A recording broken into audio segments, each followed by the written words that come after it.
हुआ है, किसी भी चीज़ को याद कर लेना मेमोरी कहलाता है। अब आपने सोचना है कि जब हम पेपर में बैठे हुए थे तो वो जगह भी याद आ रही होती है जहाँ बैठ के याद किया था, वो दोस्त भी याद आ रहे होते हैं जिनके साथ बैठ के याद किया था। याद क्या नहीं आ रहा होता? वो जवाब याद नहीं आ रहा होता जो लिखना है। किस किस के साथ ऐसा हुआ है? ऑलमोस्ट सबके साथ सोच रहे होते थे क्या था इसका आंसर, क्या था क्या था, और फिर याद कब आता है? एक्सीलेंट। जैसे पेपर से बाहर निकलते हैं टीचर जैसे पेपर खींचते हैं फौरन से उसका आंसर याद आ जाता है। तो इसका मतलब क्या हुआ, वो चीज़ आपको याद थी या नहीं थी? वो चीज़ याद थी। तो बेसिकली जो कंप्लीट मेमोरी साइकिल है वो होता है रिमेंबर एंड रिकॉल, कि सिर्फ किसी भी चीज़ को आपने रिमेंबर नहीं करना, उसको रिकॉल भी करना है, उसको दोहराना भी है। और जब भी मैं दोहराने की बात करता हूँ इसको बोलते हैं रिवर्स रिकॉलिंग, इसको एक्टिव रिकॉलिंग बोलते हैं, उल्टा दोहराना। कि जब मैंने आपको 1 से लेकर 15 तक सुनाया तो मैंने रिमेंबर किया था, और जब 15 से लेकर 1 तक सुनाया तो मैंने अपने लिए रिकॉल किया था, इसको बोलते हैं एक्टिव रिकॉलिंग। तो 80% हमें चीज़ें याद होती हैं, हमारे बच्चों को याद होती हैं। प्रॉब्लम रिकॉलिंग में आता है कि उस टाइम पे याद नहीं रहता। और ये डेली लाइफ में भी हमारे साथ होता है कि किसी फंक्शन में पुराने दोस्त को देख लें या स्टूडेंट को देख लें, सोच रहे हो उसका नाम क्या था, उस टाइम याद नहीं आता, घर पहुँच उसका नाम याद आ जाता है। कोई सॉन्ग सुने, सोच रहे थे मूवी का नाम क्या था, उस टाइम याद नहीं आता, 2 घंटे बाद याद आ जाता है। तो इसका मतलब हर एक चीज़ आपका माइंड याद रखता है। प्रॉब्लम रिकॉलिंग में आती है कि हम उसे रिकॉल नहीं कर पाते। तो रिकॉल पावर को इंप्रूव करने का तरीका पहला तो ये है कि रात को सोने से पहले आपने अपने फुल डे को रिकॉल करना है, रिवाइज करना है। ये प्रैक्टिस हमारे साथ की जाती थी कि सोने से पहले कहा जाता था सोचो सुबह उठ के तुम आपने कौन कौन से काम किए थे, स्कूल में क्या क्या किया था, तो हम रिकॉल करते थे। अब ये चीज़ खत्म होती जा रही है। तो बच्चों से प्रैक्टिस करवाएं, अपने रिकॉल करवाएं अपने बच्चों को। खुद अगर आप चाहते हैं कि आपकी रिकॉल पावर इंप्रूव होनी चाहिए तो आप खुद ये काम करेंगे, रात को सोने से पहले सीक्वेंस वाइज आपने रिवाइज करना है। पहला काम आपने ये करना है। दूसरा है रिवर्स काउंटिंग, जो बच्चों को भी करवाते हैं 10 9 8 7 6 5 4 3 2 1। ये क्यों करवाई जाती थी? ये बेसिकली एक्टिव रिकॉलिंग थी, बच्चे की रिकॉल पावर को इंप्रूव करने के लिए करवाई जाती थी। तो इसको बोलते हैं ब्रेन ट्रेनिंग। तो यादाश्त सबकी एक जैसी होती है, इसको बोलते हैं there is no such thing as good और bad memory, there is always trained and untrained memory. कि अच्छी या बुरी यादाश्त नहीं होती है, ट्रेन्ड और अनट्रेन्ड मेमोरी होती है। तो उसको ब्रेन ट्रेनिंग करनी है। तो अभी हम सब मिलकर क्या करेंगे, 20 से लेके 1 तक काउंटिंग करेंगे। 20 अब आपने बोला है सब लोग स्टूडेंट बनेंगे थोड़ी देर के लिए, ताकि ब्रेन ट्रेन हो जाए ना। आपको ये लिस्ट में याद करवानी है 20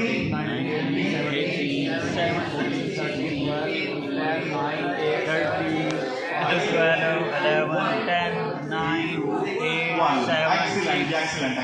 थोड़ा आसान काम था, थोड़ा ट्विस्ट लेके आते हैं इसमें कि सिर्फ इवन नंबर्स को रिकॉल करेंगे। जैसे 20 18 16 करेंगे, 18 16 14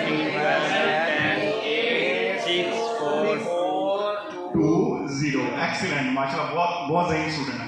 ओके जी, मजीद थोड़ा सा ट्विस्ट करेंगे कि इवन पहले हमने इवन क्योंकि अब हम ऑड नंबर्स को रिकॉल करेंगे। 19 17 11 9 7 5 3 1 7 3 1। एक्सीलेंट, थोड़ा सा चेक करूँगा। अच्छा, अब आपने क्या करेंगे, फ्री टाइम में 50 से लेकर 1 तक पहले रिकॉल करें, एंड देन जो है वो इवन नंबर्स को ऑड नंबर्स को रिकॉल करेंगे। अभी हम क्या करेंगे, अभी हम ना इससे भी मजीद थोड़ा सा मुश्किल काम करते हैं, अल्फाबेट्स को रिकॉल करने की कोशिश करते हैं। ओके जी, अल्फाबेट्स को रिकॉल करना है। Z Y X W V U T S R Q P O N M L K J I H G F E D C B A। अब इसका मतलब है अब आपकी होम असाइनमेंट है कि घर जाके आपने इंशाल्लाह नेक्स्ट कभी मुलाकात होगी तो आपको रिवर्स अल्फाबेट्स जो है वो कंप्लीट आने चाहिए। तो अपने रिवर्स दोहराने, ये पूरी चीज़ प्रैक्टिस से आती है। आप प्रैक्टिस करेंगे तो आपको ये उसको दोहरा पाएंगे। इससे बेसिकली क्या होगा कि आपकी जो रिकॉल पावर है वो इम्प्रूव होगी। पहला तो ये है कि सिर्फ रिमेंबर नहीं करना, आपने उसको रिकॉल करना है। जैसे फॉर एग्जांपल आपके स्टूडेंट ने 10 हेडिंग याद कर ली हैं, तो आंखें बंद करवाएं, उससे कहें 10 से लेके 1 तक इनको रिवर्स रिकॉल करें कि 10 नंबर पे कहा था, 9 पे 8 पे 7 पे 6 पे 5 पे 4 पे 3 पे 2 पे 1 पे। अच्छा, जैसे कोई भी लॉन्ग क्वेश्चन याद कर लेते हैं तो ये नहीं कि आपने हर एक लाइन को दोहराना है, सिर्फ ये सोचने के लास्ट पैराग्राफ में क्या था, उससे ऊपर फिर पहले पैराग्राफ में क्या था। रिवर्स रिकॉल करना जरूरी है और उसके लिए एक्सरसाइजेस करना जरूरी है। तो फिर आप देखेंगे आपकी ये रिकॉल पावर इंप्रूव हो जाएगी। दूसरे पॉइंट जो है मेजर पॉइंट कि what is the language of our mind, हमारे जहन की जुबान क्या है। हमारे जहन की जुबान क्या है, how to language of mind, जहन की जुबान क्या है, कैसे हमारा जहन चीज़ों को स्टोर करता है। तो उसका आंसर है पिक्चर्स। हर एक चीज़ जो आपके जहन में स्टोर होती है वो तस्वीर की सूरत में स्टोर होती है। जैसे नहीं तस्वीर, जैसे मैं बोलूँगा मैंगो, क्या जहन में आया, पिक्चर आई मैंगो की। Pizza, picture. कार, एप्पल, अम्मी पिक्चर आई, किसी के जहन में APPLE नहीं आ रहा, किसी के जहन में PIZZ नहीं आ रहा, किसी के जहन में CAR नहीं आ रहा, सबके जहन में तस्वीरें आ रही। क्यों? क्योंकि हर एक चीज़ तस्वीर की सूरत में स्टोर होती है आपके जहन में। इसको इनको अल्फाज को बोलते हैं एब्स्ट्रैक्ट। हमारे जहन को नहीं पता कि PIZZ क्या है, MANGO क्या है, वो तस्वीर बनेगी तो उसे पता चलेगा। अब जब मैंने आपसे कहा इस लिस्ट को याद करें, तो आपने किस चीज़ को याद करना शुरू किया? वर्ड्स को याद करना शुरू किया। आपका फोकस वर्ड्स पे था, क्योंकि मैं बचपन से ये सिखाया गया कि वर्ड्स को याद करना है। जबकि मुझे पता था कि मेरा जहन सिर्फ तस्वीरों को याद करता है, तो मैंने हर एक चीज़ की तस्वीर को स्टोर करना शुरू किया।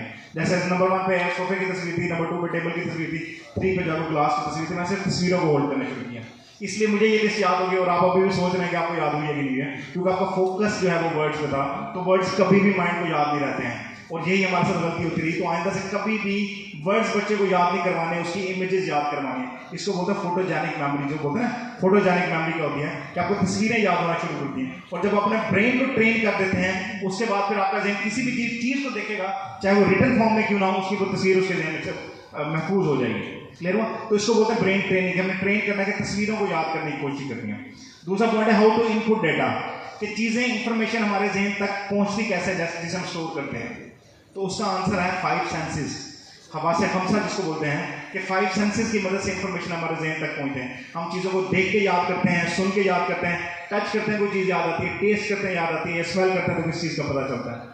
अब साइंस क्या कहते हैं कि जितनी ज़्यादा आपके सेंसेस यूज़ करेंगे, उतनी देर तक और उतनी जल्दी इंफॉर्मेशन आपको याद रहेगी। For long time and for quick time, कि आपको जल्दी और देर तक इंफॉर्मेशन याद रहेगी जितनी ज़्यादा सेंसेस यूज़ करेंगे। इसीलिए मूवी या ड्रामा क्यों याद हो जाता है? हम उसे देख भी रहे होते हैं, उसको सुन भी रहे होते हैं, और रो भी रहे होते हैं कि शायद पूरी फिल्म मेरे ऊपर बनी है, मेरी ज़िंदगी के ऊपर पूरा ड्रामा बना हुआ। क्यों? क्योंकि हम इमोशनल अटैच होते हैं, उस टाइम पे हमारी मैक्सिमम सेंसेस यूज़ हो रही होती हैं। इसी वजह से हम ना चाहते हुए हमें याद हो जाता है। और किताब पढ़ते हुए कितनी सेंसेस यूज़ करते हैं? एक सेंस यूज़ करते हैं, और वो भी आंखों के सामने किताब होती है, ख्यालों में कहीं और खोए होते हैं। इसी वजह से वो चीज़ याद होती है। और तभी आपने अपने टीचर्स या पेरेंट्स से सुना होगा, बोल बोल के याद करो, ऊंची आवाज़ में याद करो। क्यों? क्योंकि जब हम देख भी रहे होते हैं और अपनी आवाज़ कानों में सुन रहे होते हैं, हम अपनी एटलीस्ट 2 सेंसेस यूज़ कर रहे होते हैं। इसकी वजह से 30% डेटा ज़्यादा याद रहेगा आज कम्पेयर टू जो बच्चा सिर्फ देख के याद करने की कोशिश कर रहा है। तो आपने मैक्सिमम सेंसेस यूज़ करनी है। इसी लिस्ट को याद करने के लिए मैंने कैसे सेंसेस यूज़ की, और आप कैसे करेंगे वो भी आपको सिखाऊंगा कि कैसे आपने करना है, लेकिन सेंसेस को यूज़ करना है। चौथी चीज़, आखिरी चीज़ के लिंक मेमोरी सिस्टम। हमारा जो मेमोरी सिस्टम है वो लिंक मेमोरी सिस्टम है, हर चीज़ दूसरी चीज़ के साथ जुड़ी हुई है। तो जितने ज़्यादा आप लिंक स्ट्रॉन्ग करते रहेंगे, उतनी देर तक इन्फॉर्मेशन आपको याद रहेगी, और इतनी स्ट्रॉन्ग इन्फॉर्मेशन याद रहेगी। इसको बोलते हैं बेसिकली बोलते हैं न्यूरो पाथवेज, कि जो आपके न्यूरॉन्स हैं मेमोरी के, वो एक दूसरे के साथ कनेक्टेड होते हैं। तो जितने आप लिंक क्रिएट करते रहेंगे, उतने वो न्यूरो पाथवेज जो है वो स्ट्रॉन्ग होते रहेंगे। तो बस ये बेसिक प्रोसेस है समझने के लिए। और इसके अलावा 5 प्रिंसिपल्स ऑफ ऑसम मेमोरी है, तो वो आप उसको पढ़ सकते हैं, वो मैं आपके साथ बाद में शेयर करूँगा। लेकिन अभी आप एक्सरसाइज की तरफ आते हैं, टाइम हमारे पास कम है, तो प्रैक्टिकल आपको जो सिखा के मैंने जाना है, ये मेरा मोटिव है। तो अब हम क्या करेंगे, आपने जो भी मैं चीज़ बोलूँगा, अच्छा 5 ऐसी चीज़ें हैं जिनको ना हमारा माइंड याद कर लेता है, उसे ना याद करने की जरूरत नहीं होती। सबसे पहले कलरफुल। जब भी आपने लिंक क्रिएट करना है, आपने कलरफुल लिंक को सोचना है। किसी भी चीज़ की पिक्चर को जब सोचना है तो कलरफुल सोचना है, क्योंकि कलरफुल चीज़ माइंड को ऑटोमेटिकली याद हो जाती है। दूसरा है मूविंग, चलती हुई चीज़ माइंड को याद रहती है, स्टिल चीज़ माइंड भूल जाता है। तीसरा है साइज, बहुत बड़ा साइज माइंड को याद रहता है, या बहुत छोटा साइज माइंड को याद रहता है, नॉर्मल साइज माइंड भूल जाता है। चौथा है यूनिक चीज़ माइंड को याद रहती है, नॉर्मल चीज़ माइंड भूल जाता है। तभी आपने मूवीज़ में देखा होगा कि हीरो विलन को मुक्का मारता है, विलन उड़ता हुआ जा रहा होता है। अब रियल लाइफ में तो बंदा नहीं उड़ सकता, वो जानबूझ के दिखाते हैं ताकि यूनिक चीज़ दिखाते हैं, आपको याद रहे। और पांचवा है आई फैक्टर। आई का मतलब मैं, कि जो इन्फॉर्मेशन आपके साथ जुड़ी हुई होगी वो आपको याद रहेगी, जो आपके साथ नहीं होगी वो आप भूल जाएंगे। जैसे आप कहीं मरी की सैर करके आए तो आपको सारी जिंदगी याद रहेगा मैं क्या देखा था, लेकिन अगर कोई दोस्त आपको मरी की सैर करके आए और पूरी स्टोरी सुना दे, अगले दिन आपको कुछ भी याद नहीं रहेगा कि वो क्या देख के आया था, क्योंकि वो इन्फॉर्मेशन आपके साथ जुड़ी हुई थी। अब हम इस लिस्ट की प्रैक्टिस करते हैं। अभी आपको ये याद करवाने की कोशिश करता हूँ। सिर्फ आपने क्या करना है, इस पैटर्न पे अमल करना है, तस्वीरों को सोचना है, और जो मैं बोलते रहूँगा उसको कलरफुल, थोड़ा साइज में बड़ा, यूनिक सोचना है। और आपने इसको ना विजुअल, इसको बोलते हैं विजुअल मेमोरी, कि आपने इसको जहन में दोहराते रहना है। जैसे नंबर 1 पे था सोफा और नंबर 2 पे था टेबल। अब आपने क्या करना है, इन दोनों इन्फॉर्मेशन को जोड़ना है। इस टेक्निक को बोलते हैं, इसकी टेक्निक का नाम भी ना लिंक मेमोरी टेक्निक है, कि आप सबसे पहले इसको ब्रेन ट्रेनिंग के लिए यूज़ करते हैं बच्चे की, उसका ब्रेन ट्रेन हो जाए कि वो चीज़ों को तस्वीरों की सूरत में याद करना शुरू करते हैं। और आपको पता है कि आपका माइंड सीखता है